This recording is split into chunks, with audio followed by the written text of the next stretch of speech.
Bonjour à tous. On avait prévu deux présentations de recherche différentes et du coup ça va être qu'une que je mène qui va être présentée. Donc qui s'inscrit dans une commémoration en 2025 d'un intellectuel de renommée mondiale qui est Michel de Certeau, qui est né dans la ville où est mon laboratoire LLS-ETI à Chambéry. Donc c'est une recherche qui a été initiée lors d'une délégation au CNRS, au laboratoire CNE, la Fabrique des Écritures, à Marseille. Alors, Christine tout à l'heure m'a classé dans les chercheurs, hein, dans la session de l'après-midi. Je ne me sens pas totalement bien dans cette catégorie, puisque je revendique aussi une posture d'artiste, hein, qui s'explique par une formation et une pratique théâtrale et aussi de danse contemporaine, qui m'a amené par exemple à avoir la chance de travailler avec Augusto Boal lui-même, ou un chorégraphe suisse de renommée qui est Gilles Jobin, et qui intègre énormément les dernières technologies numériques. Et donc le lien avec Michel de Certeau, on le retrouvera aussi dans la séquence un peu plus tardive dans l'après-midi, avec des étudiants de master de l'Université de Lyon 3, que dirige Ghislaine Chabert, et dans lequel j'interviens également à partir de cet ouvrage un peu moins connu que le grand ouvrage de Michel de Certeau, qui est l'invention du quotidien, qui traitait en particulier des médias de l'époque, dans les années 1980. Vous pourrez trouver aussi des éléments dans ce site web sur hypothèse.org, Visual Modi, qui est une association que beaucoup connaissent ici, et dont une des raisons pour lesquelles Charles-Alexandre de Lestage est absent. Certainement, il travaille trop comme secrétaire de cette association. Il est un peu en surménage avec toutes ces autres activités. Donc j'ai une part aussi de responsabilité dans son absence. Clin d'œil à ma voisine de gauche.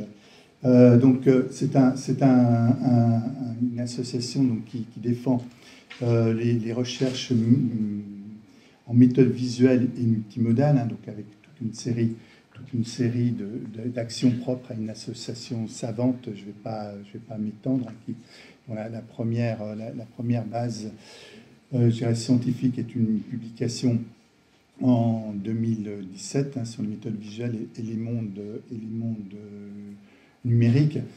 Et donc tout de suite, il est important pour moi, par rapport au public ici présent, de développer du pourquoi d'une méthode. Pourquoi de s'intéresser à une méthode de ce type, dans sa diversité, en sciences humaines et sociales. Donc on n'est pas déjà dans une perspective de diffusion de travaux scientifiques qui seraient par exemple réalisés par des scientifiques en sciences dures, des physiciens, des cartographes, des spécialistes des glaciers en disparition, ni de la vulgarisation, ni de la diversification pour trouver un autre public que le public habituel des chercheurs, étudiants avancés.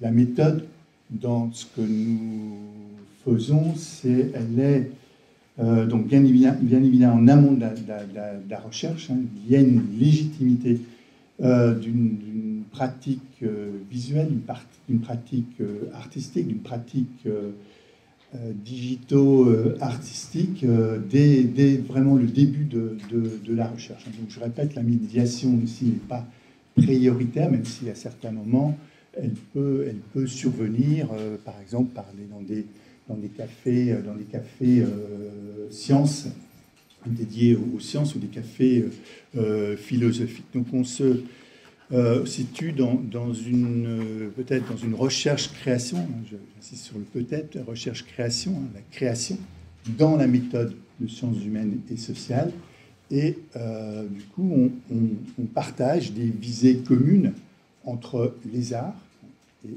le cinéma est un art, le théâtre est un art, la danse est un art, et les sciences humaines et sociales. Et pour les deux domaines, pour les deux membres de ces deux communautés, il y a bien sûr une exigence forte quant aux résultats, quant à la forme.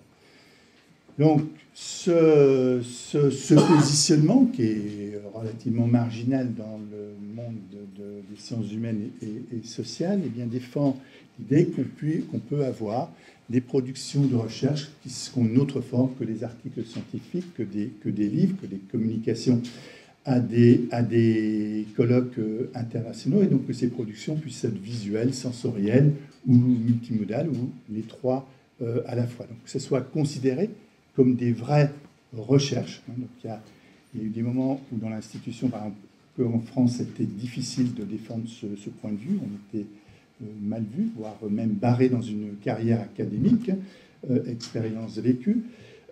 Et aussi pour que des thèses, par exemple, soient des thèses de doctorat qui soient sous forme spectaculaire, sous forme audiovisuelle. Alors, je vois mes collègues d'Helvétie voisine qui sourient et qui ont un peu plus l'habitude.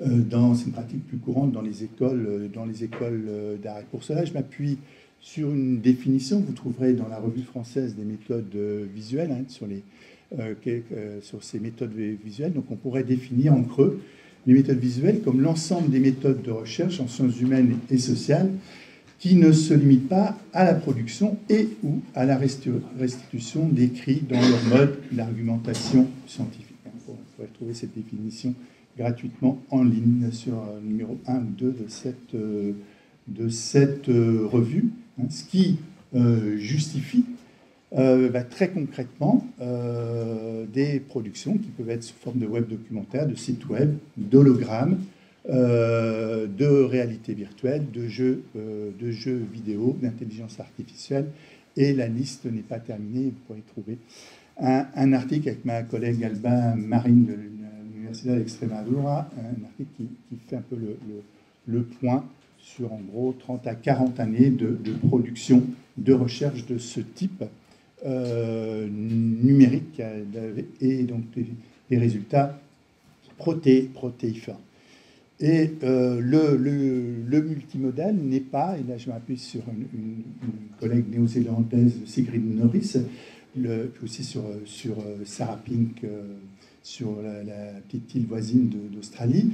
Le multimodal, il n'est pas uniquement pris non seulement au niveau de l'informatique, mais aussi du sensoriel, et le recours, dans ce cas-là, aux arts vivants, au spectacle vivant, selon l'expression bien retenue en France, peuvent participer à une méthode de recherche, l'expression corporelle, le théâtre, la danse contemporaine, etc., voire le cirque.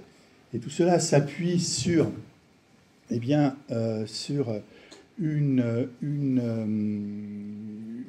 base essentielle, et j'aime bien utiliser une référence d'une collègue des Alpes, l'Université de Grenoble-Alpes, Fabienne Martin-Juchat, sur un ouvrage récent qui s'appelle le corps média, donc comme producteur de données. Et c'est peut-être, malgré tous les points communs que nous avons avec les collègues de sciences du langage, peut-être une différence avec eux par rapport à ce positionnement, mais ça reste un débat entre nous qui doit demeurer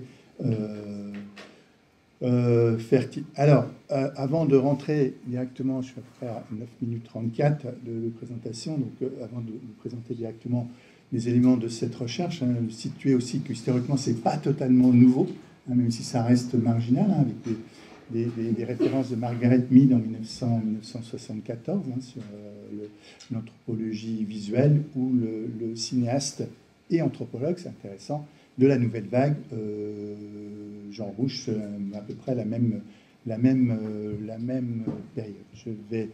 Je vais vite ici. Vous avez certain nombre de références sur lesquelles on s'appuie pour justifier ces choix sensoriels et multimodaux. Peut-être insister par rapport aux collègues qui sont intervenus ce matin, peut-être insister sur l'apport en quelque sorte d'hommes de théâtre, d'artistes et de théoriciens comme Auguste Boal déjà cité ou Dubuffet, dans une contribution du spectateur, visiteur, acteur non professionnel dans l'élaboration d'un contenu. Le théâtre documentaire peut être aussi une possibilité référentielle intéressante.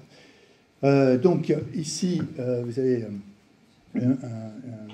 Michel de Certeau qui est reproduit et le projet qui est en cours donc d'un spectacle scientifique et chorégraphique qui s'appelle Réinvention du quotidien ou Revisiter Michel de Certeau, avec écrit suffisamment gros, donc avec 3 contenus.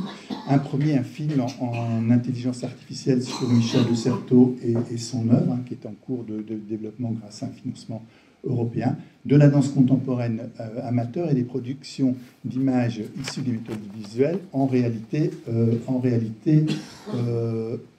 augmentée.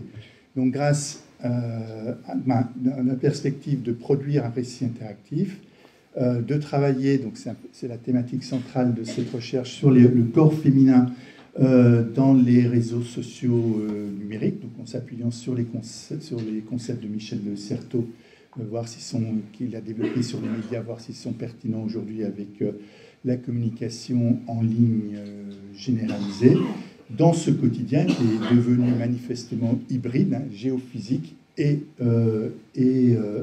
en ligne.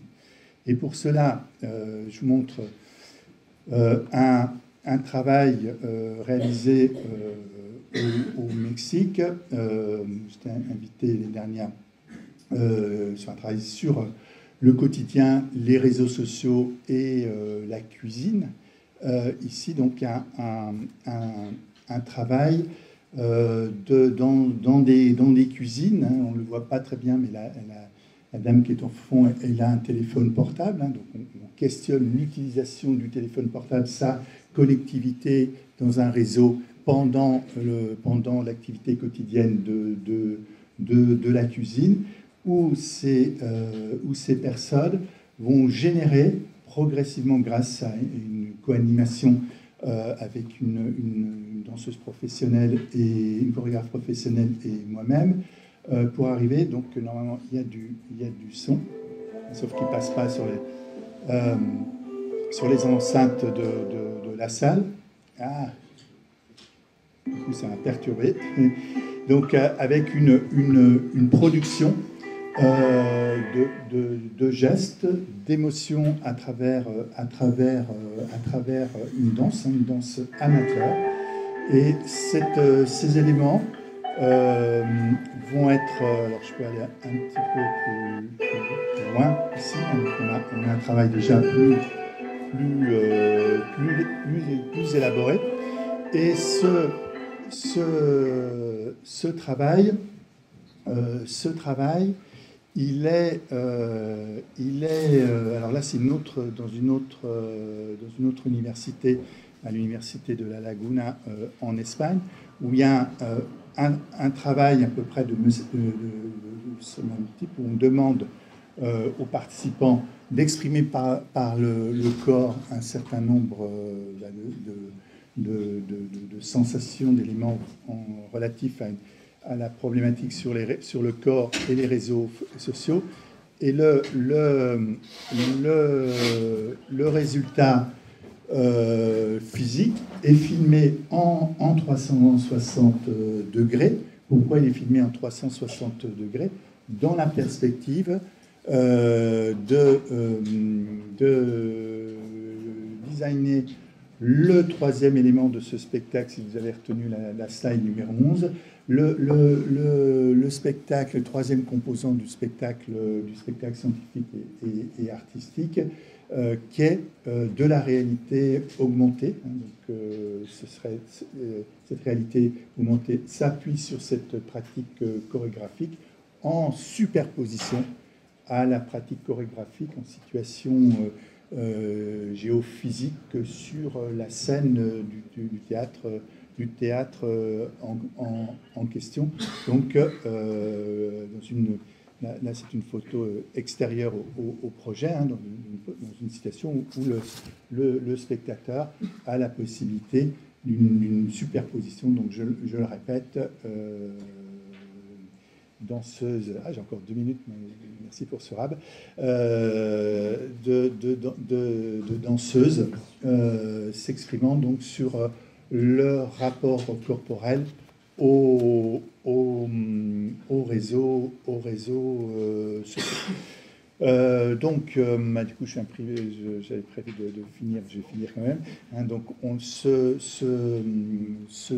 spectacle donc, se heurte aux difficultés bien connues de beaucoup de personnes ici dans cette salle, des financements, puisqu'on se trouve au carrefour d'au moins 2 économies, celle du spectacle vivant, celle de la recherche. Mais on progresse à travers, petit à petit, l'acceptation par des théâtres plutôt à l'étranger, des théâtres qui acceptent d'intégrer, de coproduire et d'intégrer ce travail dans leur programmation annuelle. Je vous remercie pour votre attention.